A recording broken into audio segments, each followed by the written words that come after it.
Hello everyone, कैसे हैं आप सभी लोग। मेरा नाम है आलोक वाजपेयी। स्वागत करते हैं आप सभी का एसजीआई कंपटीशन क्लासेस में। और कल हम लोगों ने इंडियन हिस्ट्री में डिस्कस किया था वार्स, यानी कि बैटल्स। वार जो हम लोगों ने डिस्कस किया था, बहुत सारे बैटल्स मेडाइवल इंडियन हिस्ट्री के हम लोगों ने डिस्कस किए थे। उसी का नेक्स्ट पार्ट, यानी कि बहुत सारी लड़ाइयां हुई हैं। जब हम लोग इतिहास पढ़ते हैं तो उस इतिहास में युद्धों का एक अलग अपना इतिहास है। खासकर मध्यकालीन भारत में अगर हम लोग बात करें तो युद्धों का एक बड़ा लंबा इतिहास रहता है। उससे रिलेटेड आपके एग्जाम में हमेशा प्रश्न पूछे जाते हैं। तो आज हम लोग मध्यकालीन भारत का इतिहास से संबंधित जो युद्ध हुए हैं उनका पार्ट 2 डिस्कस करने वाले हैं। तो चलिए शुरुआत करते हैं।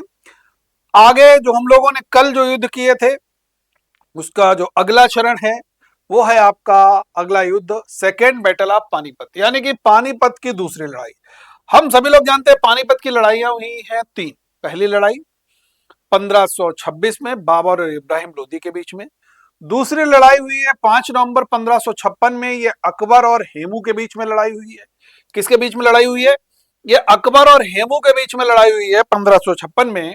और यहां पर अकबर और हेमू, हेमू के देखिए यहां पर लिखा हुआ है हेमचंद्र, क्योंकि ये हेमचंद्र रेवाड़ी का एक बनिया था, हम सभी लोग जानते हैं। और विक्रमादित्य का टाइटल भी इसने लिया था। तो यहाँ पर ये अफगानों के कमांडर था ये हेमू। तो इनके बीच, यानी कि अकबर और हेमू के बीच में हुई है 1556 में पानीपत की दूसरी युद्ध। बैरम खां की मदद से अकबर इसमें विजयी होता है, याद रखना है। ठीक है भाई, आगे बढ़ते हैं। अगली लड़ाई है, अगला युद्ध जो है वो है बैटल ऑफ बन्नी हट्टी और तालीकोटा, यानी कि बन्नी हट्टी या तालीकोटा की लड़ाई 23 जनवरी 1565। ये आपका एग्जैक्ट डेट है। हालांकि बहुत जगह पर आपको 26 जनवरी लिखा हुआ मिलता है, लेकिन मैंने इसको कई जगह पर देखा जो एनसीईआरटी वगैरह जो है वो 23 जनवरी ही वहां पर प्रेफर करती हैं। तो याद रखना है 23 जनवरी 1565 को ये तालीकोटा का युद्ध हुआ। तालीकोटा का युद्ध के तीन नाम है। बन्नी हट्टी का युद्ध भी कहते हैं इसको, राक्षसी तांगड़ी का युद्ध भी इसको कहते हैं, और इसको हम लोग तालीकोटा के युद्ध के नाम से भी इसको हम लोग जानते हैं। ठीक है, यह बेसिकली विजयनगर साम्राज्य और दक्कन के जो राज्य थे उनके बीच में हम लोग जानते हैं, दक्कन की सल्तनत के बीच में हुई थी, 1565 में हुई थी। ये पॉइंट आप लोगों को याद रखना है। ठीक है, इस युद्ध की अगर और हम बात करें, देखिए हमने राक्षसी तांगड़ी भी नाम लिया था। राक्षसी तांगड़ी गांव के पास लड़ी गई थी, तो इसलिए इसका नाम राक्षसी तांगड़ी भी हो गया।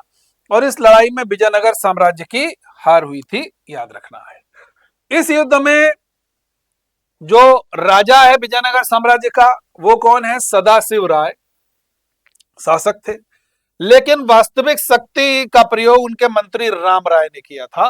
किसने किया था? राम राय ने वास्तविक शक्ति का प्रयोग किया था, याद रखना है। अगला युद्ध है बैटल ऑफ हल्दी घाटी। हल्दी घाटी की लड़ाई 1576 में हुई है अकबर और मेवाड़ के शासक महाराणा प्रताप के बीच में। और अकबर की तरफ से राजा मानसिंह है, और मुगलों के यानी कि कह सकते हो महाराणा प्रताप की तरफ से एक थे, इनका नाम था हाकिम खान सूर। क्या नाम था? हाकिम खान सूर था, याद रखना है। यानी कि महाराणा प्रताप की तरफ से हाकिम खान सूर हो गए और इधर मानसिंह हो गए। अकबर और महाराणा प्रताप के बीच में लड़ाई हुई है, बड़ी महत्वपूर्ण है हल्दी घाटी, याद रखना है। ठीक है, अब देखिए यहां पर वार ऑफ सक्सेशन हम लोग समझ लेते हैं, ये है क्या, बहुत ध्यान से समझिएगा। देखो भाई, शाहजहां और शाहजहां की पत्नी, जिनका वास्तविक नाम है अर्जुमंद बानो बेगम, ठीक है, इनको हम लोग मुमताज महल के नाम से भी जानते हैं। ठीक है, यानी कि शाहजहां और अर्जुमंद बानो बेगम मुमताज महल के बच्चे हुए 14। उनमें से 7 बच्चे जीवित रहे, 7 की मृत्यु हो जाती है। 7 में से 4 पुत्र हैं और 3 पुत्रियां हैं। 4 पुत्रों में दारा सिको, सहसुजा, मुराद बख्श और औरंगजेब। बहुत ध्यान से समझिएगा। ठीक है, ये हो गया भाई आपके पुत्र। पुत्रियां हैं जहां आरा, रोशन आरा और गौहन आरा। ठीक है। शाहजहां अपने बड़े पुत्र को बहुत प्रेम करता था, दारा सिकोह को। सोचता था सब कुछ दारा को ही दे दे, जो कुछ भी है सब दारा को दे दे। अब ऐसा कैसे हो सकता है, बाकी 3 पुत्र तो हैं। तो शाही सेना हो गई दारा सिकोह के साथ, यानी कि शाहजहां दारा सिकोह के साथ हो गया। ठीक है। तो बाकी के 3 पुत्र एक तरफ हो गए, शाहजहां और दारा एक तरफ हो गए। इनके बीच में जो लड़ाई हुई वो वार ऑफ सक्सेशंस, उत्तराधिकार के युद्ध कहे जाते हैं। इनको एक ट्रिक से हम लोग यहां पर याद कर सकते हैं। BDSKD, बहादुरपुर का युद्ध, धर्मत का युद्ध, सामूगढ़ का युद्ध, खजवा का युद्ध और देवराई का युद्ध। हमेशा एग्जाम में सीक्वेंस में लगाने के आते हैं पहले से बात के क्रम में, तब आप इस कोड को फॉलो कर सकते हो। ठीक। अब 1 बाय 1 हम सारे युद्ध देख लेते हैं, ये सक्सेशंस के वार जो हुए हैं। पहला है बहादुरपुर का युद्ध। बहादुरपुर का युद्ध दारा और सहसुजा के बीच में हुआ। ठीक है। दूसरा है भाई धर्मत का युद्ध। धर्मत का युद्ध जो है, अब देखिए यहां पर बहादुरपुर जो है, अगर पूछा जाएगा कहां है तो आप उत्तर प्रदेश, क्वेश्चन बन चुका है, इसलिए याद रखना है। दूसरा है आपका धर्मत का युद्ध। धर्मत का युद्ध हुआ है ये 1658 में 15 अप्रैल को। ये औरंगजेब और मुराद तथा दारा की सेना लड़ी, यानी कि एक तरफ औरंगजेब और मुराद है और दूसरी तरफ दारा सिकोह की सेना है। ठीक है। और धर्मत कहां है? मध्य प्रदेश, उज्जैन के पास में। ठीक। तीसरा है सामूगढ़ का युद्ध। सामूगढ़ कहां है भाई? उत्तर प्रदेश, आगरा के पास, जिसमें औरंगजेब और मुराद एक तरफ है और दारा सिकोह के बीच में। फिर आपका खजवा का युद्ध। खजवा कहां है? इलाहाबाद के पास में। यहां पर समझिए, ये आपका औरंगजेब और मुराद और एक तरफ दारा सिकोह, इनके बीच में लड़ा गया है। और सबसे अंतिम लड़ाई है देवराई की लड़ाई, जो अजमेर के पास में है देवराई। यहां पर जो युद्ध होता है वो औरंगजेब और दारा के बीच में होता है, याद रखना है। और औरंगजेब पराजित करता है दारा को, लेकिन दारा को मारता नहीं, उसको अरेस्ट करके लाता है एक अदालत में, उसको मृत्युदंड देता है। इस तरीके से दारा सिकोह समाप्त होता है और औरंगजेब शाहजहां का उत्तराधिकारी बन जाता है। सबसे पहले जैसे बनता है, क्योंकि शाहजहां ने कभी उसका सपोर्ट किया नहीं, तो कहता है हमारे परमप्रिय पिता को कैद कर दिया जाए, और मुसम्मन बुर्ज में उनको कैद करके रखवाता है। वहीं से शाहजहां मृत्यु पर्यंत, ताजमहल वहां से सीधे सीधे दिखता है और ताजमहल को निहारते रहते हैं, और अपनी बड़ी बहन जहां आरा को भी जेल में डलवा देता है औरंगजेब। इसीलिए औरंगजेब का इतिहास एक अलग तरीके का हम लोगों को पढ़ने को मिलता है। ठीक है। अगली महत्वपूर्ण लड़ाई है बैटल ऑफ प्लासी। एक कई बार यूपीएससी में भी ये शॉर्ट नोट आया कि प्लासी का युद्ध को युद्ध ना होकर के एक विश्वासघात था। बिल्कुल सही बात है। प्लासी का युद्ध 23 जून 1757 को हुआ है। रॉबर्ट क्लाइव की कमान में ब्रिटिश सेना ने बंगाल नवाब सिराजुद्दौला के साथ लड़ाई लड़ी और ब्रिटिश जीत गए और मीर जाफर को नवाब बनाया। लेकिन क्लाइव ने कहा, जाफर तुम नाम मात्र के नवाब हो, रिमोट कंट्रोल मेरे हाथ में है, हम जैसा बताएंगे तुम वैसा करोगे। और इसीलिए मीर जाफर को कर्नल क्लाइव का सिगार या कर्नल क्लाइव का गधा के नाम से भी इतिहास में संबोधित किया जाता है। अगली लड़ाई है भाई बक्सर का युद्ध। बड़ा इंपॉर्टेंट है, बहुत ध्यान से समझिएगा। बक्सर का युद्ध बड़ा इंपॉर्टेंट है क्योंकि यहां पर 22 अक्टूबर 1764 को यह हुआ है। एक तरफ अंग्रेज हैं, अंग्रेजों का सेनापति हेक्टर मुनरो, ठीक है, और दूसरी तरफ आपके जो हैं वो ब्रिटिश सेना के सेनापति हेक्टर मुनरो हैं। दूसरी तरफ जो बंगाल के नवाब हैं उनका नाम है मीर कासिम, अवध के नवाब हैं उनका नाम है शुजाउद्दौला, और मुगल सम्राट हैं शाह आलम। इन तीनों लोगों ने गुट बनाया एक साथ, और हेक्टर मुनरो, इनकी ज्वाइंट आर्मी के बीच में लड़ाई हुई। हेक्टर मुनरो की विजय होती है, याद रखना है। ठीक है भाई। अब इससे रिलेटेड हम लोग क्वेश्चंस करते हैं। पहला क्वेश्चन है, तालीकोटा की लड़ाई कब लड़ी गई? 1576, 1757, 1565 या 1764? आसान सा क्वेश्चन है, आप लोग आसानी से इसका आंसर कर सकते हो, किसी भी प्रकार की कोई दिक्कत नहीं होनी चाहिए इसमें। ठीक है। देखो भाई, तालीकोटा का युद्ध हुआ है 1565 में, 1576 में हल्दी घाटी है, 1757 में प्लासी है, अभी हमने चर्चा की थी, 1764 में आपका बक्सर है, अभी हमने चर्चा की थी। क्लियर है इतनी बात? तो ये तो आंसर हो गया 1565। क्वेश्चन नंबर नेक्स्ट है, in which battle did Alauddin Khilji meet Malik Kafur? किस युद्ध में मलिक काफूर से अलाउद्दीन खिलजी मिला था, या अलाउद्दीन खिलजी मलिक काफूर से मिला था? देवगिरी, गुजरात, चित्तौड़, या आपका मालवा का युद्ध? देखो भाई, ऐसे अगर आप देखोगे तो 1299 में मिलता है, और ये आपका गुजरात वाला हो जाता है मामला। ठीक है, आगे बढ़ते हैं अगले क्वेश्चन की तरफ। अगला क्वेश्चन है, which of the following battle Sher Shah died? किस युद्ध के दौरान शेर शाह मारे गए थे? एक बार तेजी से आंसर करना है भाई, बहुत बेहतरीन क्वेश्चन है, तेजी से आंसर करिए। देखो हम लोग एक बात जानते हैं, बड़ी महत्वपूर्ण सी बात है, बहुत ध्यान दीजिएगा। हुमायूं का शासनकाल हम लोग दो पार्ट में तोड़ के पढ़ते हैं। एक 1530 से 1540 के बीच में, ठीक है। दूसरा 1555 से लेकर के 56 के बीच में, ठीक है। 1530 से 40 और दूसरा 1555 से 56 के बीच में।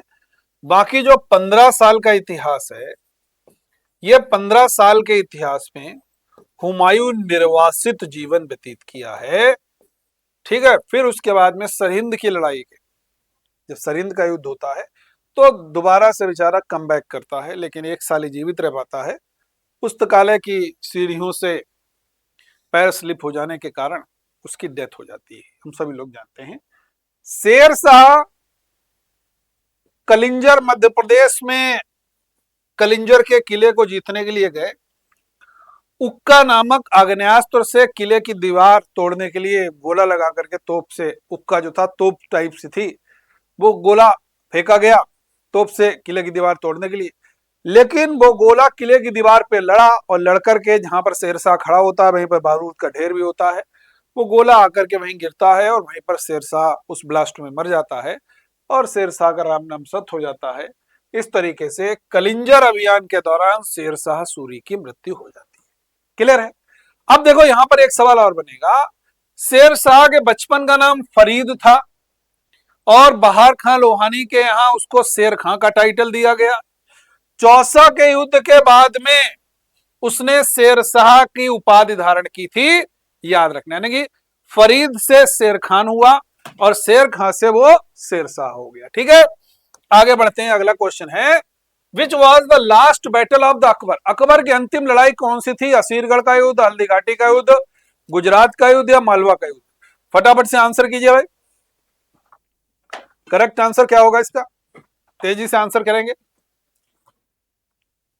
देखो भैया बहुत ध्यान से समझिए, ये जो अकबर की अंतिम लड़ाई है ये 1601 में लड़ी गई, ये असीरगढ़ का युद्ध है।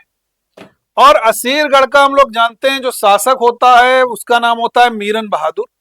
असीरगढ़ के किले के ताले को सोने की चाबियों से अकबर खोलता है ताकि यादगार बनी रहे, अंतिम लड़ाई थी, तो इसका आंसर हो गया असीरगढ़। हल्दी घाटी का युद्ध हम लोग जानते हैं 1576 में है। कुछ युद्ध हैं इनके यहाँ पर जो अकबर के द्वारा लड़े गए हैं, उस समय वहां पर शासक कौन थे? देखिए, मालवा का युद्ध 1561, मालवा का शासक है बाज बहादुर। गुजरात का युद्ध 1572, गुजरात का शासक है बहादुर शाह। हल्दी घाटी का युद्ध 1576 और शासक है महाराणा प्रताप। असीरगढ़ का युद्ध 1601 और राजा है मीरन बहादुर असीरगढ़ का। ठीक है, आगे बढ़ते हैं भाई। अगला क्वेश्चन है, the third battle of the Panipat was fought between Ahmad Shah Abdali and, यानी कि बताना है आपको, ये जो पानीपत की तीसरी लड़ाई हुई है इसमें अहमद शाह अब्दाली किसके और किसके बीच में ये हुआ है युद्ध? फटाफट से आंसर कीजिए भाई। देखो भाई, बड़ा बेहतरीन सा क्वेश्चन है, बहुत ध्यान से समझिएगा इसको। ये जो लड़ाई हुई है पानीपत की तीसरी, क्योंकि 1526 में पहला पानीपत, 1556 में दूसरा पानीपत, 1761 में तीसरा पानीपत। ठीक है, इस 1761 के पानीपत की लड़ाई में मराठा और अहमद शाह अब्दाली के बीच में। ठीक है, आगे बढ़ते हैं। अगला क्वेश्चन है भाई, when did Mohammad Bakhtiyar Khalji invade Bihar? बड़ा बेहतरीन सा सवाल है। अगर कभी आप देखोगे मोहम्मद बख्तियार खिलजी ने ये 1197 से लेकर के लगभग 1200 के बीच में ये हुआ है, तो यहां पर देखो 1200 वाला कोई ऑप्शन नहीं है, तो हमारे पास 1197 दिया गया है, तो हम इसको लगा सकते हैं। ठीक है, यहां पर देख सकते हो इख्तियार अल दीन मोहम्मद बख्तियार खलजी, जिसे मोहम्मद बख्तियार खलजी के नाम से भी जानते हैं, इसने बंगाल और बिहार के पहले मुस्लिम विजेता और शासक थे, याद रखना। अगला क्वेश्चन है, who among the following defeated Mohammad Ghori near mount Abu, जिसको हम लोग ने कल पढ़ा था कयादरा की लड़ाई, या गुजरात की लड़ाई या कयादरा की लड़ाई, उसको हम लोगों ने 1178 पढ़ा था माउंट आबू में। उस समय गौरी और भीमदेव सोलंकी सेकंड के बीच में होती है। पृथ्वीराज थर्ड, जानते हैं ना, पृथ्वीराज चौहान को पृथ्वीराज थर्ड भी कहते हैं, इनको राय पिथौरा के नाम से भी जानते हैं, ये भी हमने कल चर्चा की थी। ठीक है, गुजरात के तत्कालीन शासक हैं भीमदेव सोलंकी सेकंड, उन्होंने कयादरा मैदान के पास माउंट आबू के पास अनिलवाड़ के उत्तर पूर्व में हराया था। नेक्स्ट है भाई, बहादुरपुर का युद्ध 1658 में दारा सिको और सुजा के बीच में लड़ा गया। यह बहादुरपुर कहां स्थित है? अगर कभी आपसे पूछा जाएगा ये बहादुरपुर कहां स्थित है, तो देखिए मैंने अभी आपसे बताया था ये उत्तर प्रदेश में स्थित है। कहां पर?